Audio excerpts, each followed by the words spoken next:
VC, what's up, guys? I'm on here doing the non-vinyl tag. This one was started by Static Traveler, Alan. The non-vinyl tag. He had like 10 questions, and I'm going to go through the list of them. Show a mini album, replica. This one right here, Jackie McLean.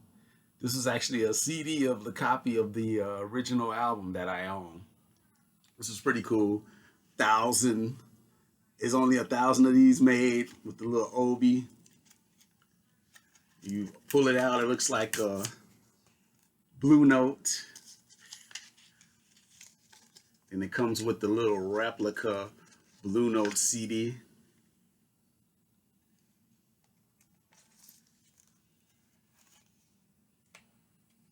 Pretty cool.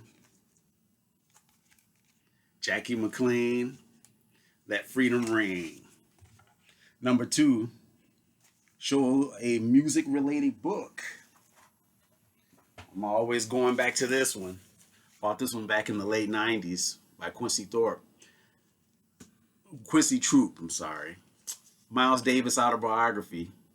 This is my hardcover I bought up in Evanston when I was up there shopping. There was a store up in Evanston called Vintage Vinyl where I used to get all my music from. But yeah, this is the book here, man, that I always relay back to when if I want to check out about different artists that played with Miles, because Miles came across a lot of different players, and then his reviews on them, what he thought of their music, goes all the way from Coltrane, Herbie Hancock. This stuff goes way all the way into the 80s. Number 3, show 3 releases from an artist from 3 different decades. I'm going to go with David Sanborn, the saxophonist that played with David Bowie during the Young Americans era. It was him along with Luther Vandross and Carlos Alomar. But yeah, David Sanborn. This one's from 1982, As We Speak. Actually, a personal favorite of mine. It actually has Protocol, As We Speak, and Straight from the Heart, which is a known track on here too. I actually got to see David Sanborn 2 years later. This one was from 92. This one was like a Grammy Award winning album. And then the difference on this one compared to all his other stuff, everything is focused on the sax. But this one right here was more of a jam session with Marcus Miller, Colonel Dupree, Eric Clapton's on here, Steve Gadd.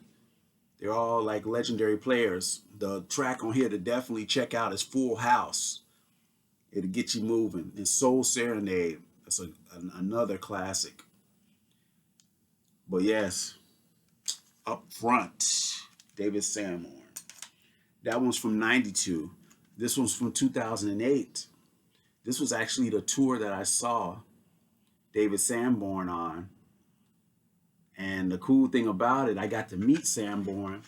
He autographed my CD. And man, I sat up there. I talked to Sanborn for about, I want to say almost a half an hour.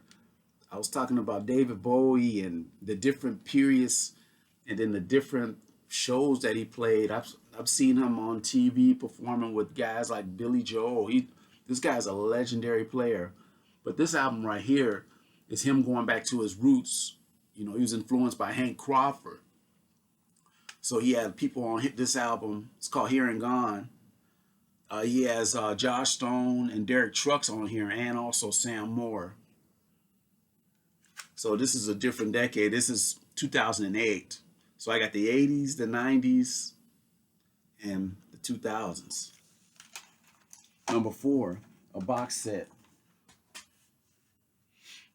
that I own on CD. Susie and the Banshees. This is from the mid 80s to the early 90s, I'm sorry. And the cool thing about this box set is 6 albums. And they all they're like albums. And this was actually pressed over in Germany. It's a pretty cool. I just pulled this CD out, a little bit of the CD. But yeah, Hyena.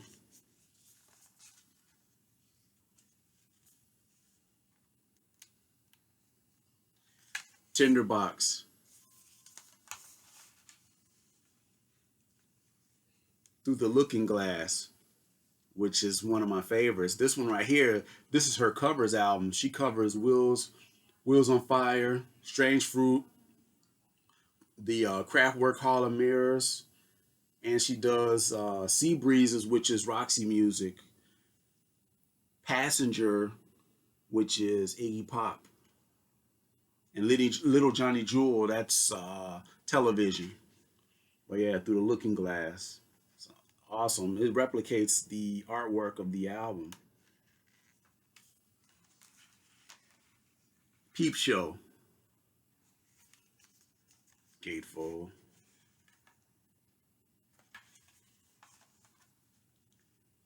Superstition.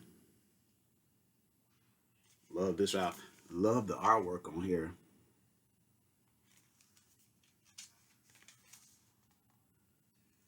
Sorry about the glare. And the final Susie and the Banshees album, The Rapture.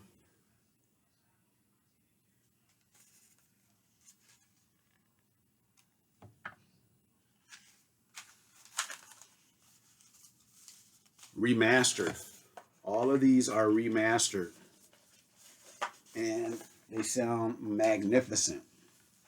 Show a box set. I did that. Now show a music magazine. Mojo. Here's one of them from '99. This is one I always relay back to when they're talking about what's going on.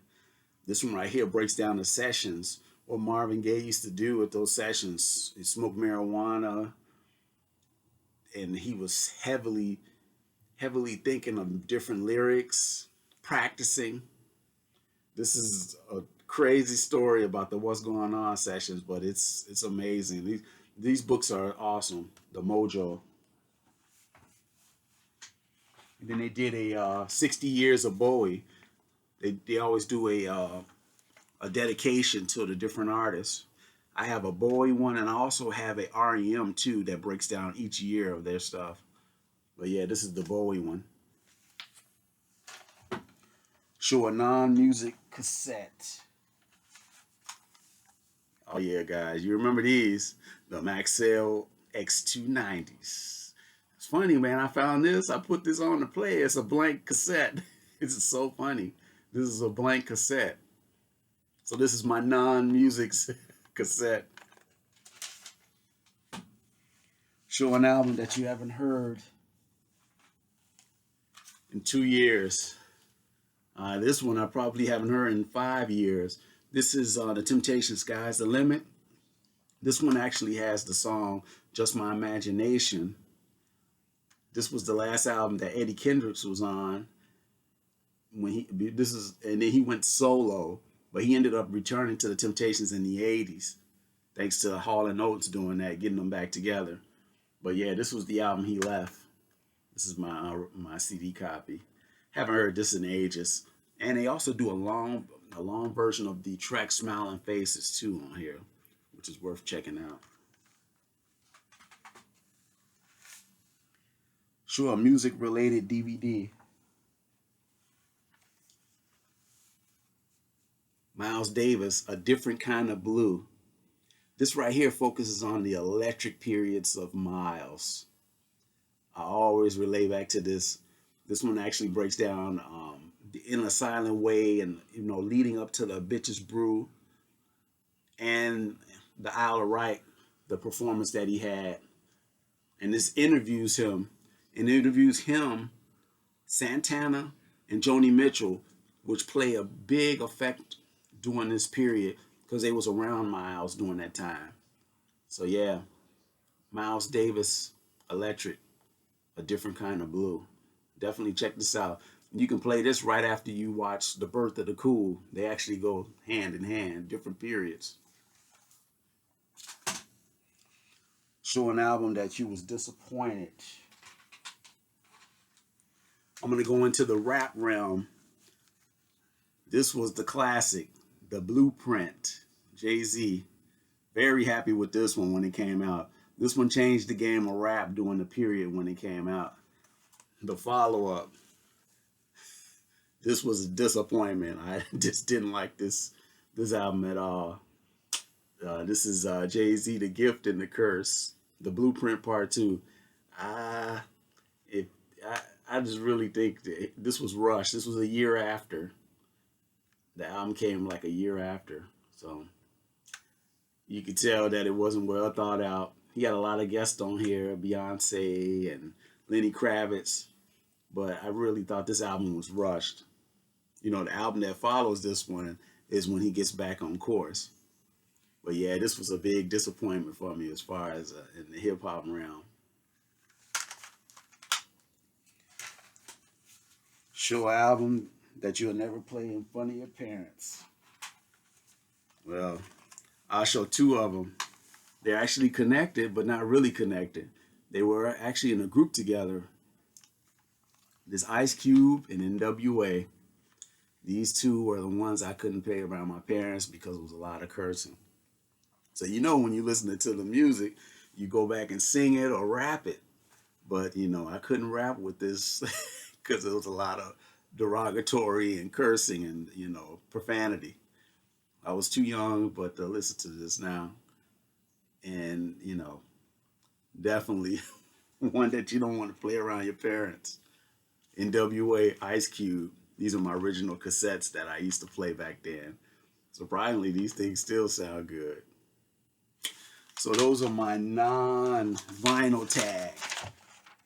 And that was dedicated to, well, actually dedicated to Static Traveler. I told him I was going to do one of these. Happy 2021, everybody. Peace, BC.